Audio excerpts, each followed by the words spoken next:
kembali lagi di channel ini, channel Sungot Bali. Oke, jadi hari ini saya lagi berada di Tampak Siring. Jadi kalau kalian tengok ke sini, tentunya di sini sudah ada tapel ogoh-ogoh yang sudah tidak asing lagi, yang fenomenal tahun lalu. Ini adalah tapel apa namanya? Dewi Durga, dan di atas sana ada juga tapel Hale Kali. Jadi sudah tidak asing lagi, ini adalah sebuah karya dari STT Sentana Luhur yang ada di Tampak Siring, ya, Banjar Kelodan Tampak Siring, yang di maestroi oleh Gusman Surya. Jadi hari ini saya mau ngeliat-liat ogoh-ogoh tahun 2020. Ayahnya kalau nggak salah Sentana Luhur hari ini tahun ini membuat ogoh-ogoh tentang Raja Buduh dengan ogoh-ogoh Buduk berisi singgasana. Jadi kita ntar mau lihat-lihat ke sana, dan juga kita mau nanya-nanya sama maestronya. Jadi jangan lewatkan video ini dan jangan skip video ini karena kita mau nanya-nanya langsung sama maestronya. Oke.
Oke teman-teman, jadi hari ini saya sudah bersama sang maestro,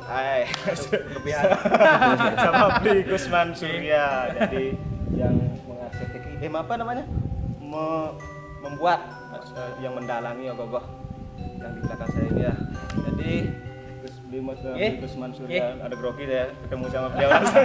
Soalnya grogi mas ya. Ketemu di lihat-lihat di Instagram sama di YouTube, sekarang ketemu langsung dan bisa nanya-nanya langsung gitu ya. Sekarang saya mau nanya sama Bli Gusman Surya tentang tema ogoh-ogoh di tahun 2020. Pasti Semeton dan teman-teman banyak yang apa namanya kepo atau penasaran gitu. Oke. Kalau untuk konsep ogoh-ogoh di tahun 2020 ini tepatnya di sekitar 1942 ya. Sekarang ini kami mengambil tema Raja Buduh. Raja Buduh. Sebenarnya Tiang sih tidak terlalu pandai terhadap sebuah konsep ataupun tema yang ingin lebih tonjolkan lebih terhadap ke eksekusi pengerjaan, lebih ke detail-detail ogoh-ogohnya gitu. Nah dari tahun ke tahun kayak dulu mungkin orang-orang mengenal kayak Hale Kali, terus ke Dewi Durga kayak semacam itu, yang lebih menonjolkan ke arah anatomi ataupun ke arah ekspresi wajah. Nah kenapa sekarang kita mengambil tema Raja Buduh?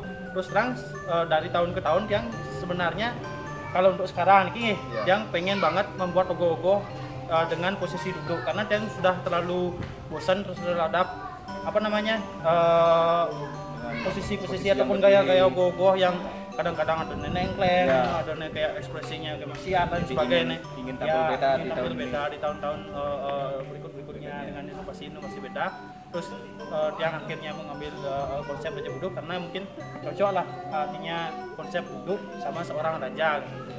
Karena di era, kalau dikaitkan dengan di era-era sekarang ini banyak orang-orang yang terlalu gila sekali terhadap kekuasaan kekuasaan. Terus setelah mungkin mereka mendapatkan kekuasaan itu malah leha-leha terhadap kekuasaan, malah santai-santai, tidak terlalu mementingkan masyarakatnya gitu. Jadi ada sesuatu yang disampaikan lewat ogoh-ogoh ini.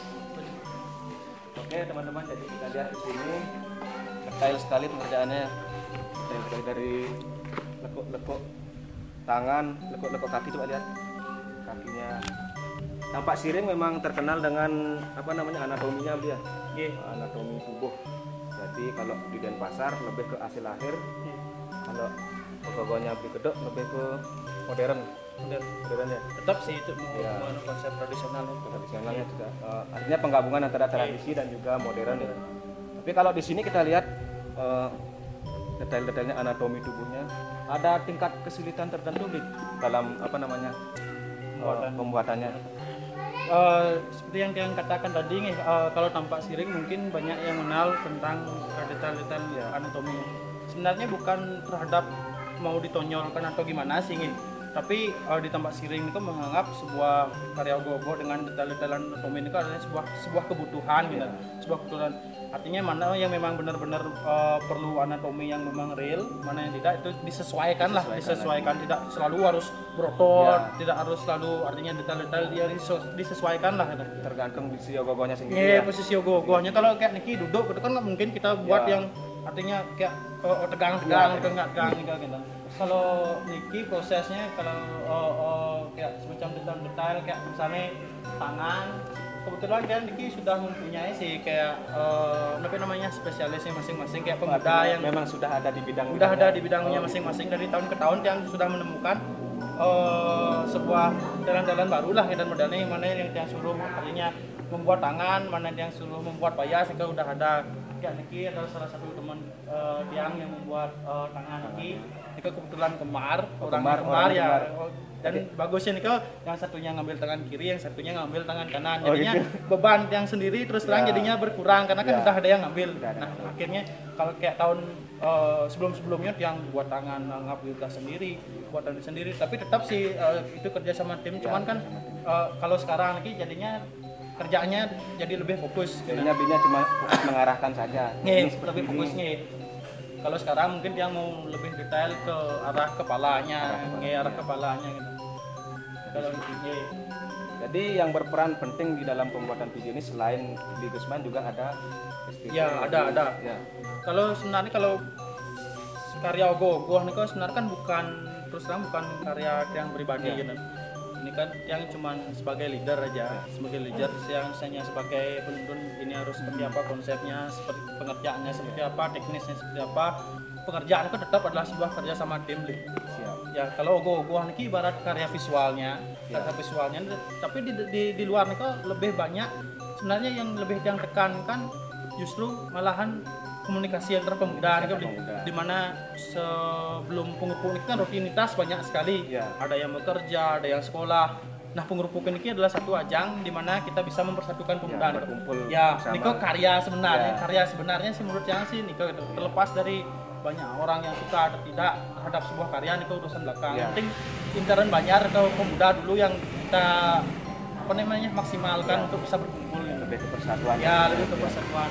Oke teman-teman, jadi kalau tadi kita sudah jelaskan tentang proses pembentukan anatomi tubuh, tingkat kerumitan dan juga tema. Jadi sekarang kita mau nanya sama Gusman Surya tentang cara pembuatan dengan menggunakan bahan-bahannya dengan menggunakan apa gitu ya.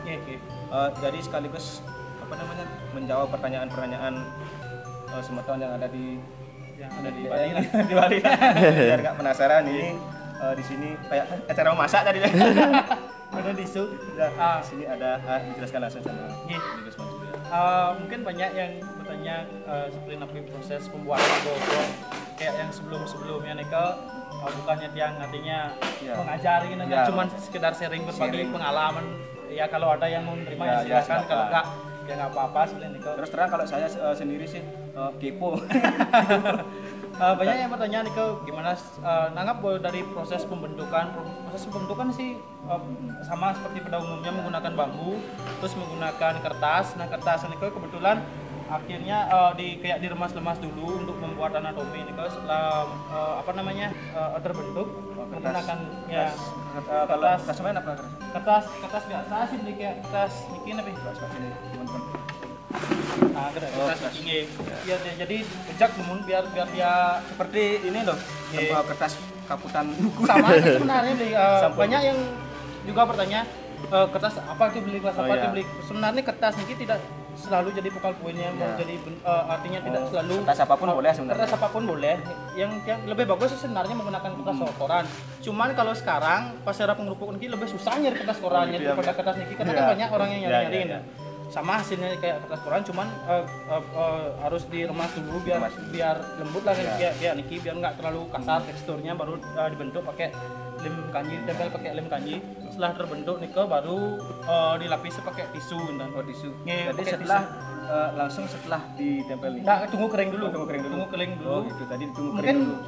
banyak yang mengira serat-serat mungkin kayak alur-alur kayak kulit niko dibuat dari kertas segini enggak. Malah niko dibuat dari tisu niki. Ya, proses penempel tisu niki sama kayak penempelan kertas pakai lem box. Lem box diencerkan, ditempel di kentana pirane di permukaan ogoh, baru ditempel pakai tisu niki kan tisu. Jadi teksturnya yang kasar niki terbentuk dari tisu dan tisu. Tapi kita harus tahu alur tisunya nih. Oh gitu. Tisu niki dia punya serat masing-masing.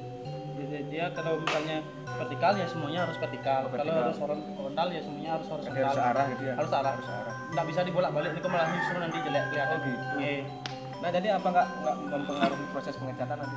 Nah, kalau proses pengecatan nggak terlalu pengaruh sih. Banyak yang juga bertanya nih ke cat apa yang dipakai, cat apa yang dipakai. Terus kalau Diki pakai cat yang tergolong murah lah. Tergolong murah. Ini pakai cat agak cat air, kenapa cat genteng nih ke. Oh iya. Malahan justru itu yang paling menurut yang pribadi yang paling cocok digunakan diaplikasikan ogoh-ogoh. Tisunya ini nggak pudar ini ya? Nggak. Niko dicocok diaplikasikan ke ogoh-ogoh karena napi niko tahan terhadap suhu panas dan juga air. Iya. Jadi permukaan ogoh-ogoh niko dilindungi. Jadi sedikit bertambah ilmunya di sini ya teman-teman ya. Jadi itulah tadi penjelasan dari Bli Gusman Surya tentang cara pembuatan ogoh-ogoh menggunakan kertas dan juga tisu ini. Jadi kertas apapun boleh, maupun itu kertas koran dan lain sebagainya, kertas semen atau kertas apapun yang ada. Ya, sampul buku ini boleh. Tergantung kita ya cara mengatasinya gitu. Oke, Bli Gusman. Jadi segitu aja dulu bincang-bincangnya hari ini. Sukses banget untuk waktunya. Karena saya sudah diizinkan ke sini untuk melihat ogoh-ogoh dari SD Sentana Luhur Banjar Kelor dan Tapak Siring ya. Jadi untuk kedepannya semoga karya-karyanya selalu ditunggu-tunggu oleh masyarakat dan juga selalu menginspirasi buat anak muda yang ada di Bali pada khususnya. Ya, ada pesan dan kesan untuk masyarakat Bali pada umumnya dalam proses pembuatan ini. Mungkin pesan-kesan terhadap seluruh pemuda atau masyarakat Bali di pengerupukan Saka 1942 nyepi Saka 1942 ini ya yang pesan dan kesannya gimana tahun ke tahun kita sebagai generasi muda bisa terus menghasilkan karya yang bisa membanggakan Banjar lah dulu ya, tanpa harus artinya kita tunjukkan kepada aparatur unsur kepolisian, kepada aparat desa bahwa kita generasi muda bisanya itu tidak hanya bisa membuat onar saja gitu. Kita tunjukkan kreasi kita terhadap masyarakat luas, kita banggakan Bali ataupun Banjar kita kepada seluruh dunia dari seni dan budaya kita gitu. Salah satunya dalam bidang salah satunya di bidang ogoh-ogoh gitu. Dengan menjaga keamanan terutama pada saat pengerupukan itu, karena kalau sudah aman, kalau sudah sip, nanti biar tahun-tahun berikutnya diizinkan lagi untuk membuat ogoh-ogoh. Nanti yang tidak mau karena ada sebuah kepentingan satu pihak nanti membuat keonaran atau kerusuhan, akhirnya seluruh Banjar yang kena. Ya mungkin itu aja sih mungkin pesan yang. Jadi itu terima kasih buat Bli Gusman Surya atas waktunya. Jadi kita bertemu di ogoh-ogohnya pas jadi kita lagi kesini ya. Jadi kita kepo dengan hasil akhirnya gitu. Oke, jadi segitu aja pertemuan kita hari ini dan jangan lupa like, komen dan juga subscribe channel Semangat Bali dan juga follow bisa Instagramnya Bli Gusman Surya. Oke, atur Brahma Santi dulu. Santi.